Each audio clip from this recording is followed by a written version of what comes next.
अब friends, pharmaceutical laboratory की जब भी आप अगर क्वालिटी कंट्रोल डिपार्टमेंट में अगर काम कर रहे हो, या चाहे आप ऑफिसर लेवल पे हो या आप किसी भी लेवल पे आपकी जॉब हो, तो आप देखते हैं आप जितनी भी वर्किंग कर रहे होते हैं लैब के अंदर, स्पेशली बात कर रहा हूँ, चाहे आप टेस्टिंग कर रहे हो या इंस्ट्रूमेंटेशन को डील कर रहे हो या डॉक्यूमेंटेशन कर रहे हो, इन सारे एरियाज में आप अपने वर्क की एक नेक्स्ट डेट दे रहे होते हैं। वो कैसे? आप जैसे रॉ मटेरियल की टेस्टिंग करते हैं तो उसकी आप एक रीटेस्ट डेट देते हैं। 6 मंथ होती है या 1 ईयर होती है, बाद होगा 2 ईयर्स भी होती है। लेकिन इसी तरह आप जब इंस्ट्रूमेंट हैंडल कर रहे होते हैं, इंस्ट्रूमेंट यूज़ करते हैं, उसकी कैलिब्रेशन की एक डेट होती है और फिर नेक्स्ट कैलिब्रेशन की डेट 6 मंथ दे रहे होते हैं। डॉक्यूमेंटेशन पे भी आप रॉ मटेरियल की रीटेस्ट की डेट देते हैं। आपका जो एसओपी होता है उसके ऊपर भी रिवीजन एक डेट आ रही होती है। ये जगह जगह पे आप देखते हैं जितने भी आप बेस्ट प्रैक्टिस कर रहे हैं, आपकी बेस्ट प्रैक्टिस लेबोरेटरी में परफॉर्म हो रही होती है। लेकिन आपसे एक सवाल लाजमी किया जाता है, जो आप लेबोरेटरी के अंदर टेस्ट सोल्यूशन यूज़ करते हैं या वॉल्यूमेट्रिक सोल्यूशन यूज़ करते हैं, उन पे आप ये रीडेस्ट स्टैंडर्डाइजेशन की डेट और एक्सपायरी डेट जो आप 3 मंथ्स देते हैं या 6 मंथ देते हैं या इवन 15 डेज भी देते हैं, आयोडीन के केस में आप 15 डेज देते हैं, ये किस बेस पे आप दे रहे होते हैं? ये बड़ा इंपॉर्टेंट सवाल है। ये कहाँ से गाइडलाइन आप ले रहे हैं, कौन सी फार्माकोपिल इस चीज़ को डिफाइन कर रही है?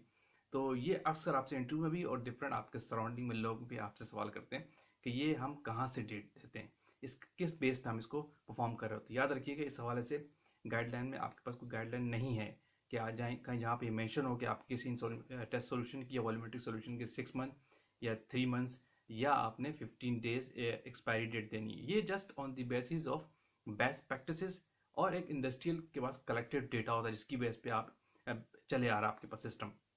उसी बेस्ट प्रैक्टिसेस की बेस पे आप इनकी टेस्ट सोल्यूशन की एक्सपायरी और रीट स्टैंडर्डाइजेशन डेट या 15 डेज, 13 डेज या आप 6 मंथ की दे रहे होते हैं। ये on the basis of best practices है और एक कलेक्टिवली डेटा है। ये इसकी गाइडलाइन में आपको कहीं नहीं मिलती। क्लियर? ये इसका जेन्युइन सवाल है।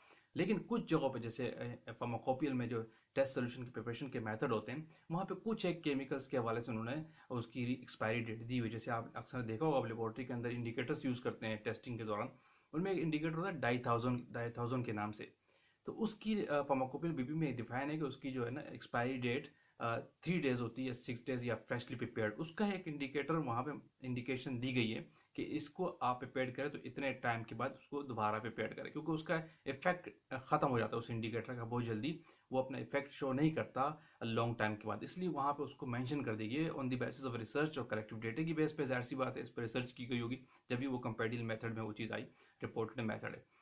तो बहुत रेयर केसेस में डिफाइन है, लेकिन अदरवाइज जो भी आप एक्सपायरी डेट या रीटेस्ट स्टैंडर्डाइजेशन की डेट दे रहे हो, तो ये just on the basis of best practice है। गाइडलाइन में इसकी कहीं आपको अवेलेबल नहीं है कि आपने इसको लाजमी 6 मंथ देनी है या 3 मंथ्स देनी है या 15 दिन देनी है। क्लियर? ये on the basis of best practice है। तो वीडियो कैसी लगी? आप चैनल को लाजमी सब्सक्राइब कीजिए और तरह के तमाम टेक्निकल वीडियोस का आपको नोटिफिकेशन आपको मिलता रहे, और चैनल को सब्सक्राइब लाजमी कीजिए। Thank you for watching. अल्लाह हाफिज़।